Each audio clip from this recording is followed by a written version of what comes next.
Salut tout le monde et bienvenue. Aujourd'hui, on va parler d'un sujet un peu sérieux, mais qui, je vous le promets, va vous faire un bien fou. Est-ce que ça vous arrive, vous savez, ce truc hyper relou?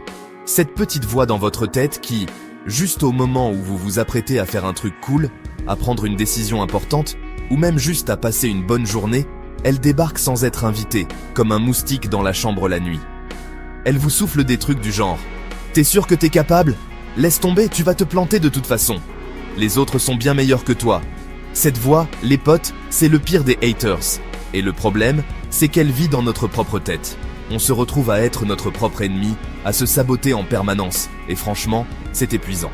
On se fixe des objectifs, on a des rêves, des ambitions.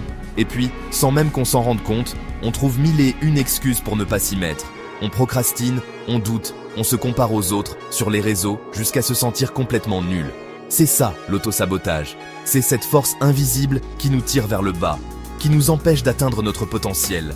C'est comme essayer de conduire une voiture avec le frein à main serré en permanence. On appuie sur l'accélérateur, on sent que le moteur veut y aller, mais quelque chose nous retient, nous bloque, et on finit par s'épuiser sur place. On se demande pourquoi on n'avance pas, alors que c'est nous-mêmes qui créons l'obstacle. C'est un cercle vicieux absolument infernal, et on va voir comment on peut le briser. Alors si vous en avez marre de cette situation, si vous êtes fatigué de douter de vous en permanence, de laisser cette petite voix toxique dicter votre vie et ruiner vos projets avant même qu'ils ne commencent, vous êtes au bon endroit. Si vous voulez enfin appuyer sur le bouton mute de ce critique intérieur et reprendre les commandes, alors restez bien avec moi. On va plonger dans une philosophie vieille de plus de 2000 ans, mais qui est d'une modernité absolument folle. On va parler du stoïcisme. Et non, ce n'est pas un truc de vieux barbu qui reste de marbre en toutes circonstances. C'est une boîte à outils mentale ultra puissante pour construire une vie plus sereine, plus forte, et surtout une vie où c'est vous qui décidez. Ce que je vous propose aujourd'hui, ce sont 12 leçons, 12 principes concrets et applicables dès maintenant, tirés des plus grands sages stoïciens comme Marc Aurèle, Sénèque ou Épictète. Ces leçons peuvent littéralement changer votre rapport à vous-même et au monde. C'est pas de la magie, c'est de la discipline mentale. C'est un entraînement pour muscler votre esprit contre l'autosabotage. Alors, si vous êtes prêt à vous lancer dans cette aventure pour une vie plus calme, plus forte et plus libre, n'hésitez pas une seconde. Le petit bouton « S'abonner » est juste là. Il n'attend que vous. C'est parti. On plonge dans la première leçon. Et croyez-moi, elle est fondamentale. On attaque avec la première leçon, qui est peut-être la plus importante, la base de tout l'édifice stoïcien. C'est un concept simple à comprendre, mais qui demande toute une vie pour être maîtrisé, la distinction entre ce qui dépend de nous et ce qui n'en dépend pas. Pensez-y une seconde. Dans une journée, combien de fois on s'énerve, on stresse, on angoisse pour des choses sur lesquelles on n'a absolument aucun pouvoir? La météo, le trafic sur la route, ce que les autres pensent de nous, une connexion internet qui lâche au pire moment. On gaspille une énergie monumentale à pester contre des éléments extérieurs. Les stoïciens nous disent « Stop, arrêtez le massacre. Toute cette énergie est perdue, elle ne sert à rien, si ce n'est à nous rendre malheureux. Le vrai pouvoir, la vraie liberté, commence quand on accepte cette réalité. » Il y a une citation incroyable qui résume tout ça. « Tu souffres parce que tu essaies de contrôler ce qui ne dépend pas de toi. » C'est tellement vrai. La source de notre anxiété, de notre frustration, de notre auto-sabotage, vient souvent de cette lutte perdue d'avance. On veut que les autres nous aiment. On veut que notre projet réussisse à coup sûr. On veut que tout se passe exactement comme on l'avait prévu. Mais on ne peut pas forcer quelqu'un à nous apprécier. On ne peut pas garantir le succès d'une entreprise, car il y a des milliers de facteurs externes. On ne peut pas contrôler les imprévus. En revanche, ce qu'on contrôle à 100%, c'est notre réaction face à tout ça.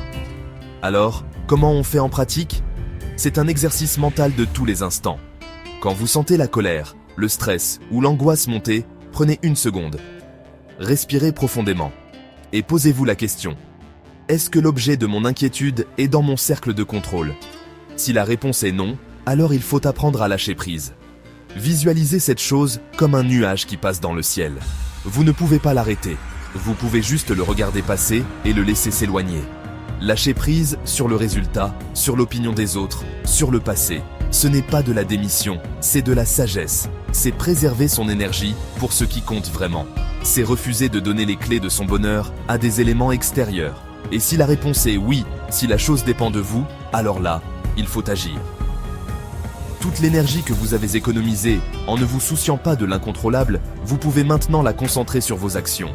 Vous ne contrôlez pas si vous allez obtenir cette promotion, mais vous contrôlez la qualité de votre travail, votre préparation pour l'entretien, votre attitude. Vous ne contrôlez pas si cette personne va aimer votre vidéo, mais vous contrôlez le temps que vous y consacrez, la recherche que vous faites, l'honnêteté que vous y mettez. Concentrez-vous uniquement sur vos efforts, pas sur les fruits de vos efforts. C'est là que se trouve la paix. C'est le premier pas pour arrêter de se saboter, arrêter de se battre contre l'univers et commencer à se concentrer sur soi. On passe à la deuxième leçon, et celle-ci, elle pique un peu, mais elle est tellement libératrice. Préparez-vous à une révélation. Votre esprit vous ment. Oui, vous avez bien entendu. Ce petit cinéma intérieur qui tourne en boucle dans votre tête, ces pensées qui vous assaillent à longueur de journée, ne sont pas la vérité absolue. Ce sont juste des pensées, des suggestions, des hypothèses, des peurs, des souvenirs déformés. Les stoïciens l'avaient déjà compris il y a des siècles. Ils nous invitent à devenir une sorte de détective privé de notre propre esprit, à ne jamais prendre une pensée pour argent comptant. C'est une compétence cruciale, parce que l'autosabotage se nourrit de nos pensées non vérifiées. Il se nourrit de ces certitudes qu'on a sur notre propre nullité. La citation qui frappe fort ici, c'est « Ton esprit ment ». Apprends à l'interroger. C'est un changement de perspective radical. Au lieu d'être la victime passive de vos pensées, vous devenez celui qui les questionne. Une pensée anxiogène surgit, du genre « Je vais rater ma présentation, tout le monde va se moquer de moi ». L'habitude, c'est de la croire, de la laisser nous envahir et de commencer à stresser. L'approche stoïcienne, c'est de prendre du recul et de lui dire « Attends une minute, d'où tu sors toi? Quelles sont tes preuves? Est-ce que c'est une certitude absolue ou juste une possibilité parmi d'autres? Est-ce que cette pensée m'aide à avancer ou est-ce qu'elle me paralyse ?» Vous devenez le gardien de votre propre esprit, celui qui trie ce qui entre et ce qui reste à la porte. Imaginez vos pensées comme des nuages qui traversent le ciel de votre conscience. Parfois, il y a de beaux nuages blancs et cotonneux, ce sont les pensées positives, agréables. Et parfois, il y a de gros nuages noirs et menaçants, ce sont les pensées négatives, les doutes, les peurs. Le problème, ce n'est pas que ces nuages existent. Le problème, c'est quand on s'identifie à eux, quand on croit qu'on est le nuage noir. Le stoïcisme nous apprend à réaliser que nous ne sommes pas les nuages, nous sommes le ciel. Le ciel, lui, est toujours là, vaste, calme, imperturbable.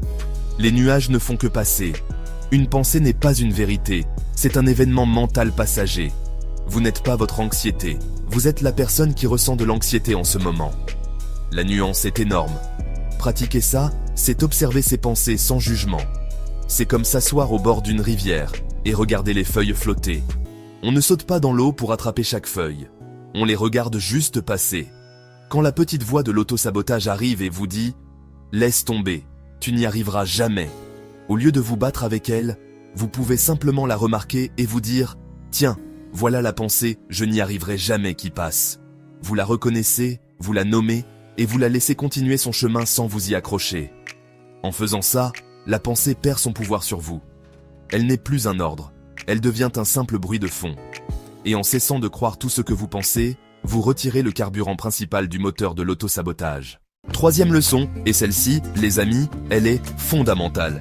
C'est la base de tout, vraiment.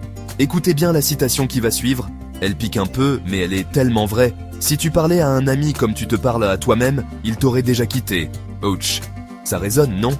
Pensez-y une seconde. Imaginez que votre meilleur pote vienne vous voir, super triste parce qu'il a raté un truc, et que vous lui balanciez. T'es vraiment nul, tu n'y arriveras jamais, t'es bon à rien. Impensable, n'est-ce pas? On serait dégoûté de nous-mêmes. Alors pourquoi? Pourquoi on se l'autorise avec la personne la plus importante de notre vie, nous-mêmes? C'est ce dialogue interne, ce juge cruel qui nous chuchote des saletés à l'oreille, qui est la source de tellement de notre auto-sabotage. Ce critique intérieur, on le connaît tous. C'est cette petite voix qui, après un échec, ne nous dit pas « Allez, c'est pas grave, tu feras mieux la prochaine fois », mais plutôt « Encore raté, tu vois bien que t'es incapable ». C'est une habitude toxique qu'on a développée au fil des ans, souvent sans même s'en rendre compte. On se flagelle pour la moindre erreur. On se compare sans cesse aux autres. On se fixe des standards impossibles à atteindre et ensuite, on se punit de ne pas y arriver. C'est un cercle vicieux, un véritable poison qui nous paralyse et nous empêche d'avancer. On mérite tellement mieux que ça. On mérite la même gentillesse, la même patience et le même soutien qu'on offrirait sans hésiter à quelqu'un qu'on aime. Alors, comment on fait pour changer ça? On commence par prendre conscience de ce dialogue. Chaque fois que vous vous surprenez à vous parler durement, stop, faites une pause. Imaginez que c'est votre meilleur ami qui est dans cette situation. Que lui diriez-vous? Vous lui diriez probablement de respirer, que l'erreur est humaine, que ce n'est qu'une étape et qu'il a toutes les ressources en lui pour surmonter ça. Eh bien, dites-vous exactement la même chose. Remplacez l'autocritique par l'autocompassion. Ce n'est pas de la complaisance, c'est de l'intelligence émotionnelle. C'est se donner la force de se relever au lieu de s'enfoncer la tête sous l'eau. C'est un entraînement, un muscle à développer jour après jour. Pratiquer la douceur envers soi-même, c'est un acte révolutionnaire dans un monde qui nous pousse à être toujours plus performants. C'est s'autoriser à être imparfait. C'est comprendre que l'échec n'est pas une condamnation, mais un apprentissage. C'est se pardonner ses erreurs passées pour ne pas qu'elles sabotent notre futur. Alors, dès aujourd'hui, prenez cet engagement avec vous-même. Devenez votre propre meilleur ami, votre plus grand supporter. Encouragez-vous, félicitez-vous pour les petites victoires. Soyez indulgent face aux difficultés.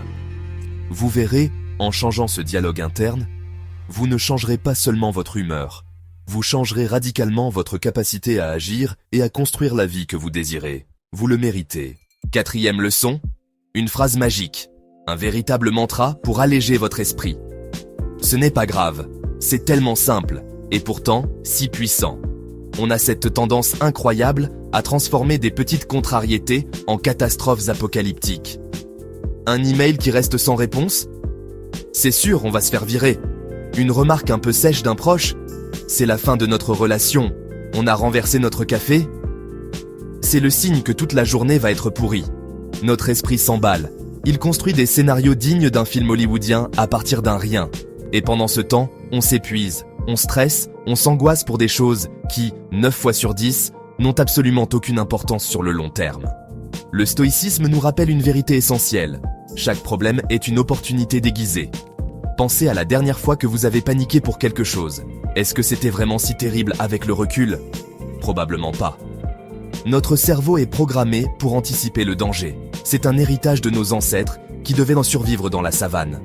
Le problème, c'est qu'aujourd'hui, le danger est souvent une notification sur notre téléphone ou un regard de travers dans le métro. On réagit avec la même intensité, le même pic de cortisol, pour des enjeux qui sont complètement différents. Se répéter, ce n'est pas grave, ce n'est pas du déni, c'est une technique de recadrage. C'est remettre les choses à leur juste place, c'est refuser de donner à un petit caillou dans la chaussure le pouvoir de gâcher toute notre randonnée. C'est un acte de libération mentale. Alors, comment intégrer ce réflexe dans notre quotidien ? C'est un entraînement. La prochaine fois que vous sentez la panique monter, que votre cœur s'accélère pour une broutille, arrêtez tout. Respirez profondément et dites-vous, à voix haute si nécessaire. Ok, ce n'est pas grave. Analysez la situation froidement. Quelle est la pire chose qui puisse réellement arriver? Dans 99% des cas, la réponse est pas grand-chose. On ne va pas mourir, le monde ne va pas s'arrêter de tourner. En faisant ça, vous cassez le cycle de l'anxiété. Vous reprenez le contrôle de vos émotions au lieu de les laisser vous submerger. Vous allégez votre charge mentale, vous libérez de l'espace pour vous concentrer sur ce qui compte vraiment, sur les solutions plutôt que sur le problème. Cette simple phrase peut transformer votre rapport au monde. Elle ne signifie pas qu'il ne faut rien prendre au sérieux, mais qu'il faut choisir ce qui mérite notre énergie émotionnelle. Un projet important au travail? Oui, ça mérite notre concentration. L'opinion d'un inconnu sur les réseaux sociaux? Clairement pas. En apprenant à relativiser, on désamorce l'auto-sabotage qui se nourrit de notre anxiété. On arrête de procrastiner par peur de ne pas être parfait, parce qu'on se dit au pire, ce ne sera pas parfait, et ce n'est pas grave. On ose plus de choses, on prend plus de risques mesurés, parce qu'on sait que l'échec n'est pas une fin en soi. C'est juste une information. Alors, la prochaine fois que la tempête se lève dans votre verre d'eau, souvenez-vous de ces 4 mots magiques. On arrive à la 5e leçon, et celle-ci, je vous préviens, elle est contre-intuitive. Elle peut même faire un peu peur au début, mais c'est l'une des techniques les plus puissantes du stoïcisme pour devenir littéralement invincible face à l'adversité. Ça s'appelle la premeditatio malorum, ce qui veut dire la préméditation des mots. Le principe est simple. visualiser le pire scénario possible et l'accepter pleinement. La citation qui résume ça parfaitement, c'est « Prépare-toi à tout pour ne plus rien craindre ». Ça semble paradoxal, non? On nous dit toujours de penser positif, de visualiser le succès. Et là, les stoïciens nous disent de faire exactement l'inverse. Imagine que tout foire. Mais il y a une logique implacable derrière ça. La plupart de nos peurs ne viennent pas des événements eux-mêmes, mais de l'incertitude et de notre refus d'imaginer que les choses pourraient mal tourner. On a peur de perdre notre travail, peur de se faire quitter, peur de tomber malade. Ces peurs flottent dans notre esprit, comme des fantômes flous et terrifiants. Elles nous paralysent parce qu'on ne les regarde jamais en face. La préméditation, malorum, c'est allumer la lumière dans la pièce sombre. C'est dire, ok, j'ai peur de perdre mon job. Imaginons que ça arrive. Qu'est-ce qui se passerait, concrètement? On perdrait notre revenu. On devrait chercher un autre travail. Ce serait difficile, stressant. On devrait peut-être réduire nos dépenses? C'est désagréable, oui. Mais est-ce que ça nous tuerait? Non. Est-ce qu'on pourrait s'en remettre? Absolument. En visualisant le pire, on fait deux choses extraordinaires. Premièrement, on le démystifie. Le monstre imaginaire est toujours plus effrayant que le monstre réel. En détaillant le scénario catastrophe, on se rend souvent compte qu'il est beaucoup moins terrible que ce que notre anxiété nous faisait croire. On réalise qu'on a des ressources, des amis, de la famille, des compétences. On peut élaborer un plan B, un plan C. La peur de l'inconnu se transforme en un problème concret, et un problème concret, ça a des solutions. On passe d'une position de victime passive à une position d'acteur stratégique. La peur qui nous paralysait devient une simple information à traiter. Deuxièmement, et c'est là toute la magie, en acceptant mentalement le pire, on s'en libère. Quand on a fait la paix avec la pire issue possible, elle n'a plus de pouvoir sur nous. On peut alors agir avec une liberté et une audace incroyables. On peut aller à cet entretien d'embauche sans être tétanisé par la peur du rejet, parce qu'on a déjà accepté l'idée de ne pas avoir le poste. On peut avoir cette conversation difficile avec un proche sans craindre la rupture, parce qu'on a envisagé cette possibilité et qu'on sait qu'on survivrait. Quand on a accepté le pire, on devient invincible. Chaque succès devient un bonus, et chaque échec n'est plus une catastrophe, mais juste un scénario qu'on avait déjà envisagé. C'est ça, le secret pour ne plus rien craindre. Alors les potes, on arrive à la 6e leçon, et celle-là, elle peut paraître super simple, presque trop simple, mais croyez-moi, c'est une pépite. Prends le temps de t'asseoir avec ton esprit. Je sais, ça sonne un peu perché comme ça, mais c'est ultra concret. Dans notre monde de dingue, on est tout le temps bombardé de notifications, de bruit, de distractions. On saute d'une story Insta à une vidéo TikTok, d'un mail urgent à un message WhatsApp. Notre cerveau, il n'a jamais une seconde pour souffler, pour se poser. C'est comme si on était dans un TGV mental qui ne s'arrête jamais en gare. Et devinez quoi? C'est dans ce vacarme permanent que l'autosabotage adore se nicher. Il se nourrit de cette agitation pour nous faire croire qu'on n'a pas le temps de réfléchir, qu'il faut juste courir. Les stoïciens, eux, avaient tout compris bien avant nos smartphones. Ils disaient « Le silence est une arme. C'est une arme contre le chaos, contre l'anxiété, contre cette petite voix qui nous tire vers le bas. Imaginez juste 5 minutes. 5 petites minutes par jour où vous coupez tout. Pas de musique, pas de podcast, pas de télé en fond sonore. Juste vous et le silence. Au début, ça va être bizarre, peut-être même inconfortable. Votre esprit va s'emballer. Il va vous balancer toutes les pensées possibles et imaginables. La liste de courses, ce truc gênant que vous avez dit hier, ce que vous devez faire demain. C'est normal, c'est comme un muscle qui n'a jamais travaillé. Laissez-le faire. Observez ce bordel sans juger. Le but, ce n'est pas de ne penser à rien. Ça, c'est un mythe de ouf. C'est impossible. Le but, c'est de créer un espace entre vous et vos pensées. C'est dans cet espace que la magie opère. Vous commencez à réaliser que vous n'êtes pas vos pensées. Vous êtes celui qui les observe. Ces 5 minutes de silence par jour, c'est un investissement. Un investissement qui peut vous épargner des heures, voire des jours d'angoisse. Parce qu'en vous entraînant à observer vos pensées dans le calme, vous apprenez à ne plus vous laisser emporter par elles quand la tempête arrive. Vous apprenez à prendre du recul, à respirer, et à ne pas réagir au quart de tour à chaque impulsion négative. Alors voilà le défi. Trouvez 5 minutes aujourd'hui. Le matin au réveil, pendant votre pause déj, le soir avant de dormir, peu importe. Asseyez-vous, Fermez les yeux si vous voulez et écoutez. Écoutez le silence autour de vous et écoutez le bruit à l'intérieur de vous. Ne faites rien d'autre. C'est un rendez-vous avec la personne la plus importante de votre vie, vous-même. C'est en prenant ce temps que vous allez désamorcer les bombes de l'auto-sabotage avant même qu'elles n'explosent. Vous allez reprendre le contrôle de votre attention et donc de votre vie. Le silence n'est pas vide, il est plein de réponses. Alors, on essaie. 7e leçon, et celle-ci, elle est puissante. C'est un changement de perspective total. La leçon est « Sois ton propre modèle ». Franchement, on passe notre vie à regarder les autres, non ? On admire des entrepreneurs, des artistes, des athlètes, des influenceurs. On se dit « Waouh, j'aimerais trop être comme lui. Si seulement j'avais sa discipline. Sa confiance en soi est incroyable. C'est cool d'avoir des sources d'inspiration, ça nous tire vers le haut. Mais le piège, c'est de tomber dans la comparaison toxique. On ne voit que la version finale, le succès, l'aisance, et on oublie les années de galère, les doutes, les échecs. Et en se comparant, on se sent tout petit, nul, et l'auto-sabotage débarque en mode « Laisse tomber, tu n'y arriveras jamais ». La philosophie stoïcienne nous propose une autre voie, beaucoup plus saine et beaucoup plus efficace. La citation qui résume tout, c'est « Tu n'as pas besoin d'être parfait, tu as besoin d'être cohérent ». Oubliez la perfection.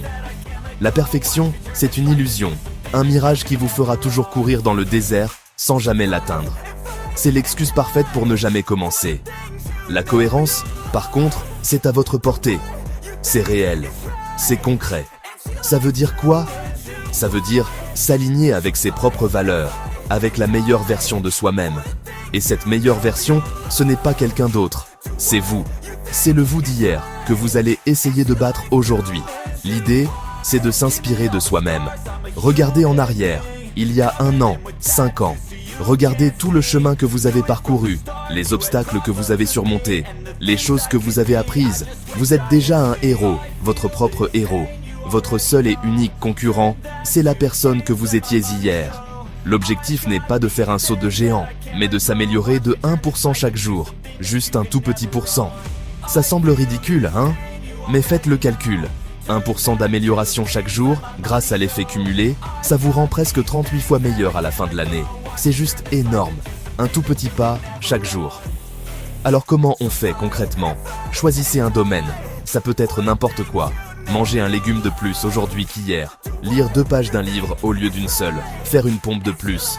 Méditer 1 minute de plus. Envoyez ce mail que vous repoussez. Chaque jour, posez-vous la question. Quelle est la toute petite action que je peux faire aujourd'hui pour être 1% meilleur que le mois d'hier ? C'est ça, être son propre modèle. C'est une compétition bienveillante avec soi-même. En faisant ça, vous ne laissez plus de place à l'auto-sabotage, parce que vous êtes trop occupé à construire, brique par brique, une version de vous-même dont vous êtes fier. Et ça, personne ne peut vous l'enlever. On enchaîne avec la 8e leçon, un outil ultra pratique que vous pouvez commencer à utiliser dès la fin de cette vidéo. C'est simple comme bonjour. Écris tes pensées. Je sais ce que certains vont se dire. Ah non, pas un journal intime, c'est pour les ados. Détrompez-vous, c'est l'un des hacks mentaux les plus puissants qui existent, utilisé par des empereurs romains comme Marc Aurèle, des inventeurs comme Léonard de Vinci, des leaders, des artistes. C'est un truc de grand, les gars. Pourquoi ? Parce que nos pensées, quand elles restent coincées dans notre tête, c'est le chaos. C'est un brouillard dense, un tourbillon d'émotions, de peurs, d'idées à moitié formées. Et dans ce bordel, l'auto-sabotage s'éclate. La citation stoïcienne à retenir ici, c'est « Écrire, c'est désinfecter l'esprit ». J'adore cette image, c'est exactement ça. Imaginez que votre esprit est une plaie ouverte. Si vous ne la nettoyez pas, elle va s'infecter. Les pensées négatives, les peurs, les angoisses, ce sont les bactéries. Le fait de les poser sur le papier, avec un stylo ou sur un clavier, c'est comme verser de l'antiseptique. Vous sortez le poison de votre système. Vous prenez ce qui est abstrait, flou et terrifiant à l'intérieur, et vous le rendez concret, visible et gérable à l'extérieur. Une peur qui tourne en boucle dans votre tête peut vous paralyser pendant des jours. La même peur, écrite noir sur blanc sur une feuille, perd instantanément une partie de son pouvoir. Le simple fait de nommer les choses les rend moins effrayantes. Essayez. La prochaine fois que vous sentez la colère monter, au lieu de la laisser exploser ou de la ravaler, isolez-vous 2 minutes et écrivez. Écrivez tout ce qui vous vient, sans filtre, sans vous soucier de la grammaire ou du style. Je suis en colère parce que je ressens cette boule dans mon ventre. Cette situation est injuste. Videz votre sac sur le papier. Vous allez voir, c'est magique. La pression redescend. Le fait de structurer la pensée en phrases vous oblige à la clarifier. Et souvent, vous vous rendez compte que la situation est moins dramatique que ce que votre cerveau en mode panique vous faisait croire. C'est pareil pour les peurs. Notez-les.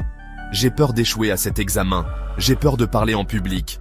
Une fois que c'est écrit, vous pouvez travailler avec. Vous pouvez vous poser des questions. Pourquoi j'ai peur de ça?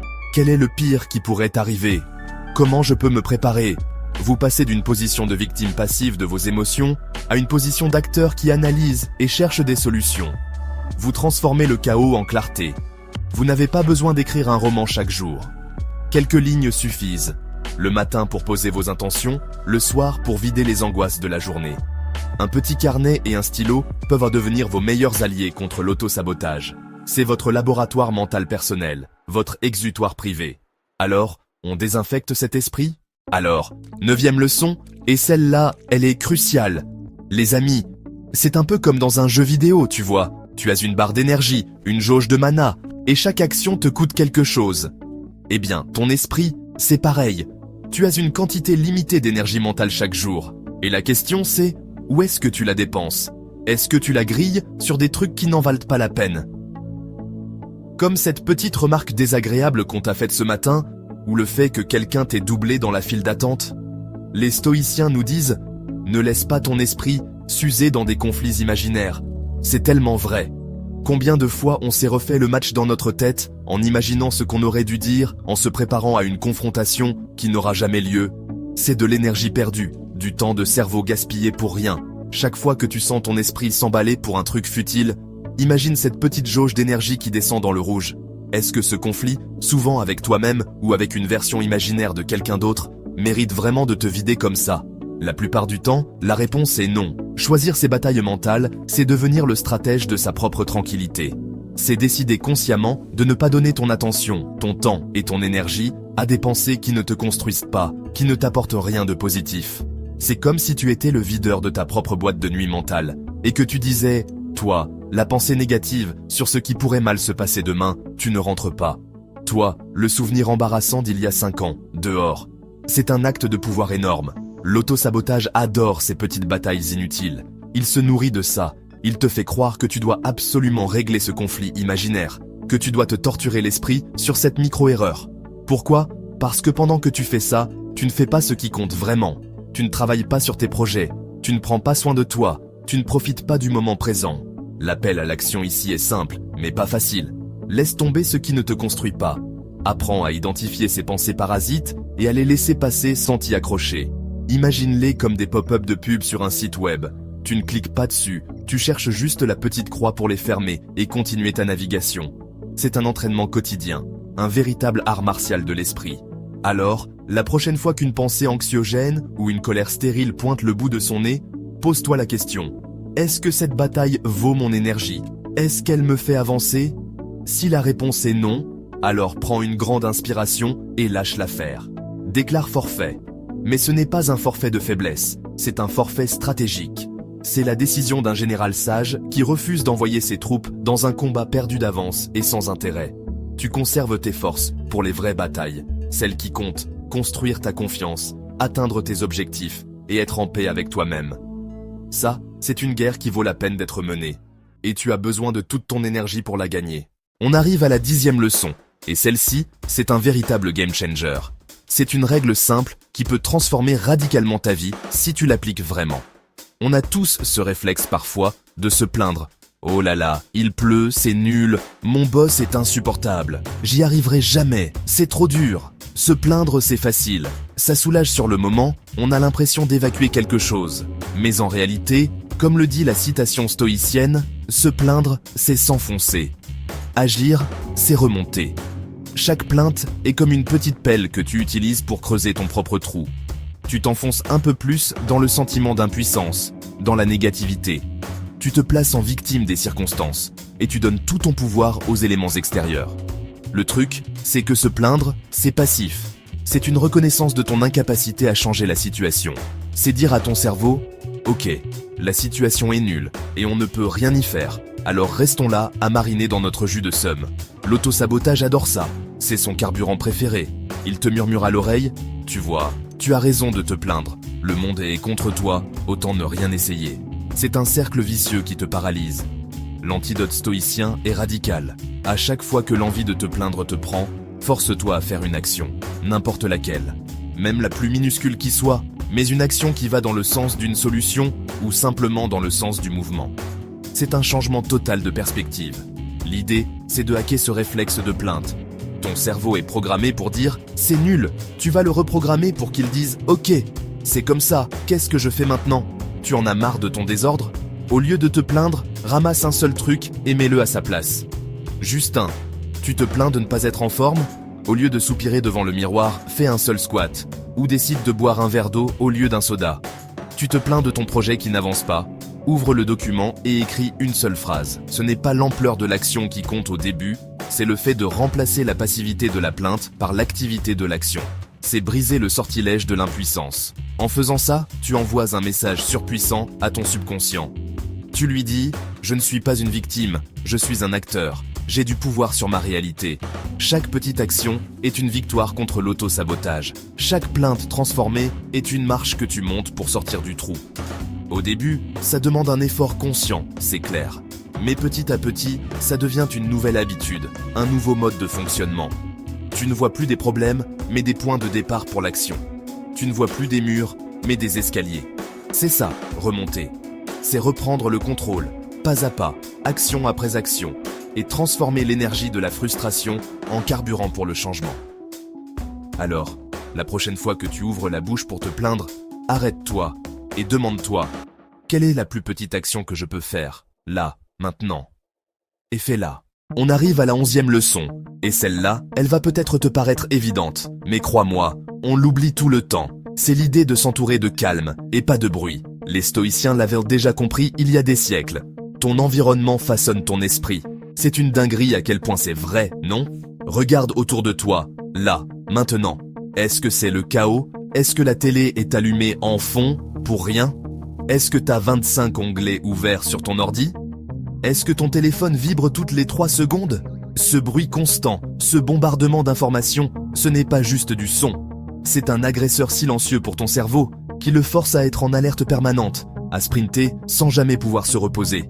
L'autosabotage adore ce genre d'ambiance. Il se nourrit du stress, de la distraction, de la surcharge mentale. C'est son terrain de jeu préféré. Pour contrer ça, il faut devenir un architecte de ton propre calme. C'est un vrai travail, un choix conscient. Imagine que ta paix intérieure est une petite flamme fragile. Chaque notification inutile, chaque dispute entendue à travers le mur, chaque information anxiogène consommée sans réfléchir, c'est un courant d'air qui menace de l'éteindre. Il faut donc construire des murs, non pas pour s'isoler du monde, mais pour protéger cette flamme. Ça veut dire faire des choix radicaux. Couper les notifications de ce groupe WhatsApp qui ne fait que se plaindre. Arrêter de suivre ces comptes sur les réseaux qui te font sentir nul.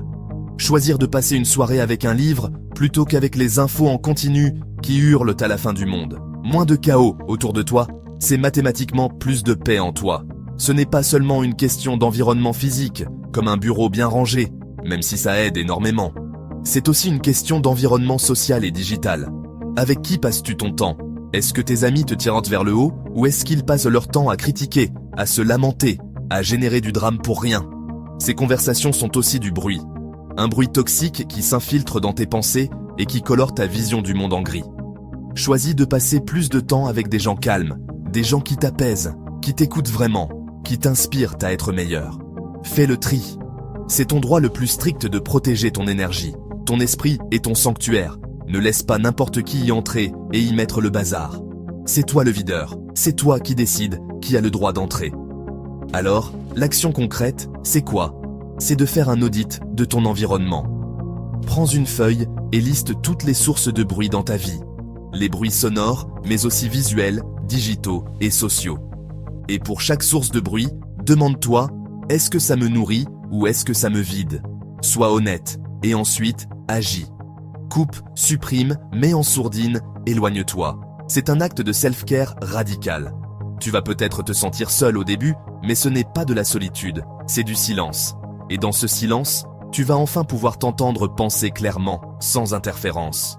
Tu vas redécouvrir la clarté. Tu verras que le calme n'est pas un vide, mais un espace rempli de potentiel. Un espace où tu peux enfin te reconstruire, loin du vacarme du monde et de tes propres sabotages. On arrive à la toute dernière leçon, la 12e. Et c'est peut-être la plus puissante, la plus intense, et celle qui peut tout changer en une seconde. Elle est simple, directe et un peu brutale. Rappelle-toi, tu vas mourir. En latin, les stoïciens appelaient ça memento mori. Alors, je te vois venir, tu te dis « Waouh, Squeezie, super, c'est méga déprimant ton truc, merci pour l'ambiance. » Mais attends, écoute-moi bien. Ce n'est absolument pas morbide. Au contraire, c'est l'idée la plus libératrice qui soit. C'est un électrochoc pour te sortir de ta torpeur. Penser à la mort ne sert pas à t'angoisser sur la fin, mais à t'ouvrir les yeux sur l'urgence et la beauté de ce qui se passe maintenant. C'est le réveil le plus efficace contre l'autosabotage. Pourquoi est-ce que c'est si puissant ? Parce que face à l'inéluctabilité de la fin, toutes nos petites excuses, nos peurs ridicules, nos procrastinations, tout ça perd instantanément son importance. Tu t'auto-sabotes parce que tu as peur de l'échec ? Mais face à la mort, qu'est-ce qu'un échec ? C'est juste une expérience. Tu te détestes, tu te trouves nul, tu passes ton temps à t'auto-critiquer, mais est-ce que tu as vraiment le temps pour ça ? Tu as un nombre limité de jours, d'heures, de minutes sur cette planète. Est-ce que tu veux vraiment en passer ne serait-ce qu'une seule à être ton propre ennemi ? Memento mori, ce n'est pas attention, tu vas mourir, c'est réveille-toi, tu es vivant. Alors, qu'est-ce que tu vas faire de ça ? C'est un appel à vivre pleinement, avec intention et avec courage. Penser à la mort, c'est comme mettre des lunettes qui te permettent de voir ce qui compte vraiment. Toutes les petites choses qui te bouffent l'énergie au quotidien, les conflits stupides, les rancœurs que tu gardes, la peur du jugement des autres, tout ça s'évapore. Est-ce que sur ton lit de mort, tu te soucieras de ce que Jean-Kévin a pensé de ta nouvelle coupe de cheveux en 2024 ? Non. Est-ce que tu regretteras de ne pas avoir passé plus de temps à te plaindre ? Non. Tu regretteras de ne pas avoir dit « je t'aime », de ne pas avoir tenté ce projet fou, de ne pas avoir voyagé, de ne pas avoir été plus doux avec toi-même. Memento mori te force à hiérarchiser tes priorités. Et crois-moi, l'autosabotage et la haine de soi, ça se retrouve tout en bas de la liste, au point de disparaître complètement. Alors, comment on applique ça sans devenir un gothique dépressif ? C'est simple. Chaque matin, en te levant, prends juste 2 secondes pour te dire « Je suis en vie aujourd'hui ». C'est un cadeau, et ce n'est pas éternel. Et pose-toi la question, si c'était mon dernier jour, est-ce que je serais fier de la façon dont je vais le vivre ? Ça ne veut pas dire qu'il faut tout plaquer pour faire le tour du monde. Ça veut dire qu'il faut injecter de la vie dans chaque instant. Choisir la gentillesse plutôt que la colère. Choisir l'action plutôt que la procrastination. Choisir l'amour de soi plutôt que le sabotage. Memento mori, c'est l'antidote ultime. C'est le rappel final que ton temps est trop précieux pour être gaspillé à te faire du mal. Tu n'as pas le temps pour ça. Tu as une vie à vivre, maintenant. Voilà, on a fait le tour de ces 12 leçons. Mais attention, ce que tu viens d'entendre, ce ne sont pas juste de belles paroles, des phrases qu'on met sur un fond d'écran avec un coucher de soleil. Non, ce sont des armes, ce sont des outils, ce sont des vérités forgées il y a plus de 2000 ans et qui sont toujours aussi tranchantes aujourd'hui. Ce sont des clés pour déverrouiller les chaînes de l'autosabotage. Mais une clé ne sert à rien si elle reste dans ta poche.